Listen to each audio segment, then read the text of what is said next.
আমরা আমাদের নেক্সট কনসেপ্টটা শুরু করার আগে আমার মনে হয়েছিল যে লাস্ট ভিডিওটা থেকে কিছু কনফিউশন ক্লিয়ার করে নেওয়া উচিত।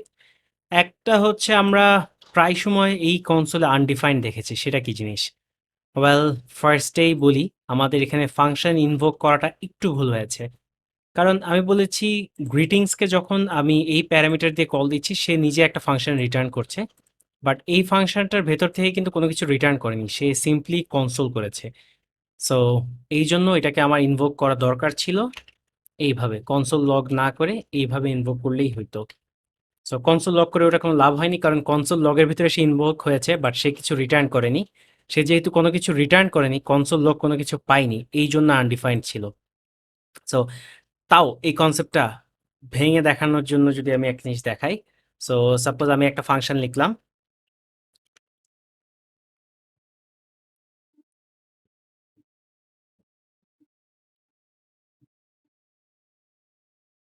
অ্যান্ড এটা কোনো কিছু রিটার্ন করে না, জাস্ট সিম্পলি। সো আমি যদি এই ফাংশনটাকে ইনভোক করি, আমি যদি লিখি let new func value new function, and আমি বলেছি এই ফাংশনটা কোনো কিছু রিটার্ন করছে না। সো এইটার ভ্যালু হবে আনডিফাইন্ড, কারণ কোনো কিছু রিটার্ন করছে না। এখন যদি আমি এটাকে করি তাহলে দেখতে পারবেন আপনি আনডিফাইন্ড প্রিন্ট করেছে। সো কারণ আমরা এই জিনিসটা আরও একটা জায়গায় দেখেছি, যখন কোনো ভ্যারিয়েবল ডিক্লেয়ার করি বাট ভ্যারিয়েবলটাতে কোনো কিছুই না দেই, সো তখনও কিন্তু এটা আনডিফাইন্ড আসে। সো এই জন্য প্রায় সময় আপনারা দেখতে পারেন, এবং আমি বলেছি এখানে যখন আমরা কোনো একটা কিছু কনসোলে লিখি, সেই জিনিসটা কনসোল লগের মতো কাজ করে। এই জন্যই আমি কোনো একটা ফাংশন ডিক্লেয়ার করলে বা কোনো কিছু লিখলে যেটা কোনো কিছু রিটার্ন করে না, সেটা আনডিফাইন্ড আসে লিখা। সো আমরা যদি আমাদের ক্লোজারের কনসেপ্টে ব্যাক করি, আমি এইটুকু মুছে দেই অ্যান্ড আমি গ্রিটিংস ফ্রম আদনান এইটা যখন কল দিয়েছি, ভেতরের ফাংশনটা কল দিয়েছি ট্রু, বাট এইটা যখন কল দিয়েছি, এইটার যে নেম ভ্যারিয়েবল সেটা কোথায় খুঁজবে ফার্স্টে? সে কি আগে ফার্স্টে গ্লোবাল ভ্যারিয়েবলে খুঁজবে, নাকি তাকে যে ফাংশনটা ক্রিয়েট করেছে সেইখানে খুঁজবে? একটা কনফিউশন, কোথায় খুঁজবে? ওয়েল, আমি এখানে একটা নেম নামের আরেকটা নেই, name equals to A B C. So আমি যদি রিলোড দেই, আপনি দেখতে পারবেন সে ফার্স্টে যেটা করে, সে তার লেক্সিক্যাল স্কোপে খুঁজে। ফাংশন, একটা ফাংশনের ভেতরে আরেকটা ফাংশন যদি রিটার্নও করি, সে আগে তার যে ফাংশনটা তাকে ক্রিয়েট করেছে, যে তার প্যারেন্ট, সেখানে যে আগে খোঁজে। যদিও আমি কল দিচ্ছি এটা এখান থেকে, সে তার প্যারেন্টে যে আগে খুঁজবে যে ভ্যারিয়েবলটা কি অ্যাভেলেবেল কিনা, নেম কি অ্যাভেলেবেল কিনা, তাহলে সেখান থেকে নিবে, না হলে তার উপর থেকে নিবে। সো আমার যদি গ্রিটিংসে আমি যদি দেখাই, এটা ফেলে দিই অ্যান্ড গ্রিটিংসে আমি কোনো কিছু যদি পাস না করি, আমি নর্মালি গ্রিটিংস কল দিই, তাহলে সে বাইরে থেকে নিচ্ছে। সো এই কনসেপ্টটাই হচ্ছে ক্লোজার। সো যখনই একটা ফাংশন ভেতরে আরেকটা ফাংশনকে কল দেয় বা ফাংশন রিটার্ন করে অ্যাকচুয়ালি, সে তার উপরের, সে যেইখান থেকে ক্রিয়েট হয়েছে, যে প্যারেন্টটা থেকে সে ক্রিয়েট হয়েছে, সে তার ভ্যারিয়েবলগুলোকে আগে অ্যাক্সেস করে বা তার ভ্যারিয়েবলগুলোকে আগে খোঁজে। সেই কনসেপ্টটাই হচ্ছে ক্লোজার। সো যদি আমি লাস্ট টাইম রিপিট করি, আরেকবার রিপিট করি, এটা কিন্তু kind of lexical scope, but ফাংশনের কেসে যাকে সে ক্রিয়েট করেছে, আমি এই ফাংশনটাকে যেখান থেকেই কল দেই, সে তার প্যারেন্ট ফাংশনের ভ্যারিয়েবলে আগে খুঁজে আসবে সেই ভ্যালুটা অ্যাভেইলেবল কিনা।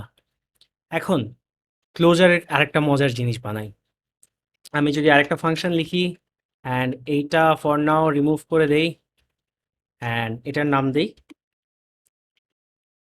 Multiply by. সো এই ফাংশনটার নাম হচ্ছে মাল্টিপ্লাই বাই,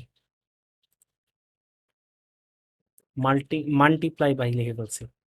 সো এটা একটা রিটার্ন করে আরেকটা ফাংশন, অ্যান্ড এই ফাংশনটাও কোনো একটা ভ্যালু নেয়।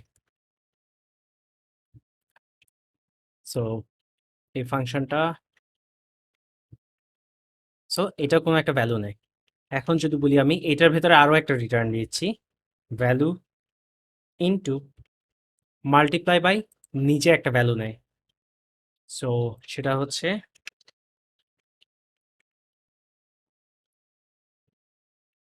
Multiplier, so value into multiplier.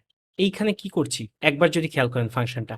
So আমার একটা মেইন ফাংশন যেটাতে আমি কোনো একটা ভ্যালু পাস করব, সে আরেকটা ফাংশন রিটার্ন করে, যেই ফাংশনটাও একটা ভ্যালু নিতে পারে, এবং ওই ফাংশনটাকে আমি যখন ইনভোক করব সে রিটার্ন করবে ভ্যালু ইনটু মাল্টিপ্লায়ার। আমি যদি একবার ভেঙে দেখাই তাহলে ক্লিয়ার হয়ে যাবেন। সো আমি যদি আরেকটা ভ্যারিয়েবল নেই, মাল্টিপ্লাই বাই 2। সো এখন আমি মাল্টিপ্লাই বাইকে কল দিব উইথ 2। সো মাল্টিপ্লাই বাই 2 কিন্তু এখন একটা ফাংশন যার ভেতরে এইটুকু, চিন্তা করেন সে একটা ফাংশন, তার ভেতরে মাল্টিপ্লায়ারটা কিন্তু অলরেডি আছে, সেটা 2 পাস করেই আমি ক্রিয়েট করে নিয়েছি। এখন যদি আমি মাল্টিপ্লাই বাই 2 কল দেই, মাল্টিপ্লাই বাই 2 কল দিই, এখানে যদি 4 পাস করি, অ্যান্ড সে নিজেও একটা ভ্যালু রিটার্ন করছে, তাই এটাকে আমি এখন কনসোল করতে পারবো। সো আমি জাস্ট আরেকটা ফাংশন বানিয়ে নিলাম। আমি চাইলে এখন সেম ভাবে আরেকটা ফাংশন বানাতে পারি। সো এটা হতে পারে মাল্টিপ্লাই বাই 5, অ্যান্ড তখন এখানে আমি 5 দিয়ে ক্রিয়েট করে নিলাম। সো এটা কিন্তু নিজে একটা ফাংশন যার প্যারেন্ট ফাংশনের ভেতরে অলরেডি 5 ভ্যালুটা আছে। সো এর ভেতরে আমি যখনই ভ্যালু পাস করব, সে তার প্যারেন্ট ফাংশনের ভ্যালুটা সহ মাল্টিপ্লাই হয়ে রিটার্ন করবে। আমি যদি আপনাকে মাল্টিপ্লাই বাই 5 প্রিন্ট করে দেখাই, মাল্টিপ্লাই বাই 5, সো এটা কিন্তু অলরেডি ক্রিয়েটেড, এই 5 ভ্যালু দিয়ে অলরেডি ক্রিয়েটেড। সো 5 ইন্টু 4, পরের বার 20 আসবে। সো দেখতে পাচ্ছেন ক্লোজার দিয়ে আমি আসলে আহ, একটা ফাংশন দিয়ে আরেকটা ফাংশন ক্রিয়েট করতে পারছি। সিম্পলি ক্লোজারের কনসেপ্টটা হচ্ছে লেক্সিক্যাল স্কোপের মতোই। তার ভেতর থেকে যে ফাংশনটা রিটার্ন করবে, সে তার প্যারেন্টের মধ্যে আগে যেয়ে খুঁজবে। যেখান থেকে তাকে কল দেই, সে তার প্যারেন্টের মধ্যে আগে যেয়ে খুঁজবে যে ফাংশনটা তাকে ক্রিয়েট করেছে। সো একটা লাস্ট জিনিস আমি জাস্ট একটু করে দেখিয়ে নিই, অ্যান্ড ক্লোজারের পরে অ্যান্ড আইআইএফই।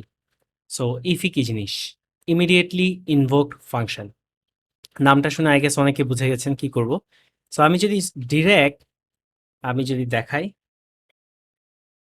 অ্যান্ড এইখানে যদি আমি মেইন ফাংশনটাকেই কল দিই, দ্যাট ইজ মাল্টিপ্লাই বাই 2, আমি মাল্টিপ্লাই বাই এবং তার মধ্যে 4 পাস করছি, তার মানে সে আমাকে আরেকটা ফাংশন রিটার্ন করবে। হোয়াট ইফ এই ফাংশনটাকে আমি ইমিডিয়েটলি আবার ইনভোক করে দিলাম, দ্যাট ইজ ভিতরের ফাংশনটাকেও কি আমি আমি কিন্তু ইনভোক করে দিলাম। সো এখন যদি আমি দেই, তাহলে ভেতরের ফাংশন প্রথমে এইটুকু আমাকে একটা ফাংশন রিটার্ন করেছে, দেন ওইটাকে আমি ইমিডিয়েটলি আবার ইনভোক করলাম 2 দিয়ে, তাহলে ভেতরের রেজাল্ট আমাকে দিবে। দেখেন এইটা আসবে। সো এই কনসেপ্টটাকে সাথে সাথে যে ফাংশনটাকে আমি ইনভোক করি, সেই কনসেপ্টটাকেই বলা হয় ইমিডিয়েটলি ইনভোক ফাংশন। সো এই ভিডিওটা এই পর্যন্তই। ধন্যবাদ।